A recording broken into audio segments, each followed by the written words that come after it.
से केसीसी की रकम लेकर 11,65,000 यूको बैंक पुष्कर में आ रहा था, जहां से उसने पहले कई सालों पहले 9 लाख का कोई 4 तारीख को पुलिस थाना पर सूचना मिली कि एक व्यक्ति है हरजीराम पुत्र खेराम जाट 52 वर्ष के हैं।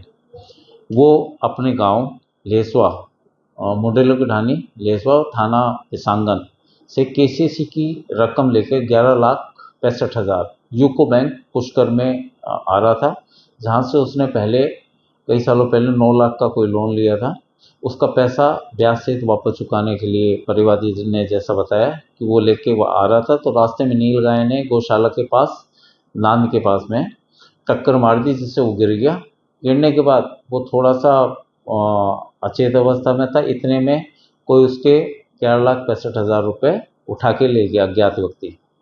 इस पर आईपीसी की धारा अंतर्गत 379 चोरी का मुकदमा दर्ज किया गया।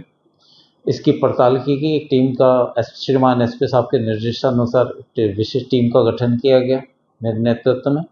उस टीम द्वारा जहाँ की घटना बता रहा है वहाँ के चूँकि सीसीटीवी कैमरे नहीं थे, तो पिछले 1-2 किलोमीटर बैक से उसके गांव की तरफ के सीसीटीवी कैमरे फुटेज चेक किए गए।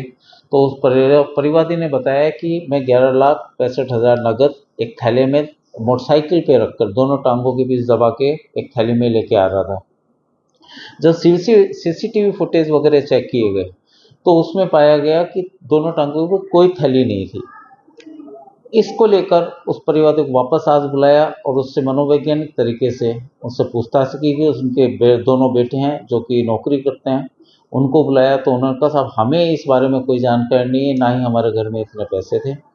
और इन्होंने क्या कहा, पैसों के बारे में हमें कोई जानकारी नहीं है। फिर उन्हें वापस परिवादी से पूछा तो उन्होंने कहा साहब बैंक से लगातार नोटिस आ रहे थे, किसी किसान क्रेडिट कार्ड से मैंने लोन लिया हुआ था जिसको चुकाने के लिए मेरे को पर्याप्त पैसे नहीं थे, और इस कारण मैंने मेरे मन से ये मनगढ़ंत झूठी कहानी बना दी कि मेरा ये सोचते हुए कि हो सकता है किसान जो लोन लिया हुआ है क्रेडिट कार्ड से जो लोन है वो माफ़ हो जाएगा, और अपनी कंप्लेंट वापस लेने के लिए कहने लगा। इसी बात को फिर उससे वापस पूछा गया तो बोल रहे साहब ये मेरी मनगढ़ंत झूठी कहानी बनाई थी और पुलिस को गुमराह करके और अपना लोन माफ़ कराने के लिए मैंने ये मनगढ़ंत झूठी कहानी लगी। इसको लेकर आगे की कार्रवाई, कानूनी जो कार्रवाई वो की जा रही है।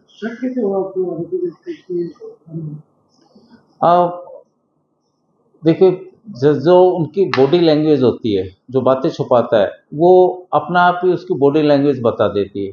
जब उनसे बार बार पूछा गया तो वो कहानियाँ बनाने लगा। जब उनकी मोटरसाइकिल वगैरह उसे दिखाई तो उस मोटरसाइकिल पे कोई भी एक्सीडेंट या नील गाय जब टक्कर मारती है तो कहीं ना कहीं मोटरसाइकिल पे बड़ी बड़ी गाड़ियाँ ही टूट जाती है, पलट भी जाती है नील गाड़ी की टक्कर से।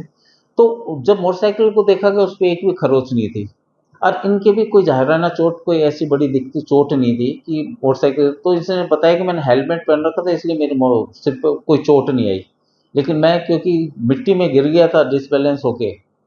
तो इस कहानी को बार बार कभी फिर बीच में कहने लगा नाम से बस गौशाला से पहले हुआ है। तो जगह पे जब हमारी टीम लेके गई तो वहाँ पर ये बता रहे कि खड्डे में गिर गया, तो आसपास देखा तो कोई खड्डा था नहीं। उसी को लेकर थोड़ा शक हुआ, शक के आधार पर सारे सीसीटीवी फुटेज वगैरह चेक किए गए तो मामले का खुलासा हो गया। सर ये अब पुलिस क्या कार्रवाई कर रही है उनके खिलाफ? इनके खिलाफ आगे जो भी माननीय न्यायालय में चार्जशीट पेश की जाएगी, न्यायालय जो भी आदेश देगा उसके आदेश में अग्रिम कार्रवाई की जाएगी। मुकदमा दर्ज कर लिया गया? हाँ, मुकदमा अभी तो चार्ज पेश होगी। आज उस शांति भंग में गिरफ्तार किया गया है। आगे कोर्ट जैसा आदेश करेंगे, माननीय न्यायालय जैसा आदेश करेंगे वैसे पालना की जाएगी, और इसके खिलाफ 142(211) में तो कार्रवाई जो भी माननीय न्यायालय आदेश देते हैं वो अग्रिम कार्रवाई न्यायिक कार्य की जाएगी।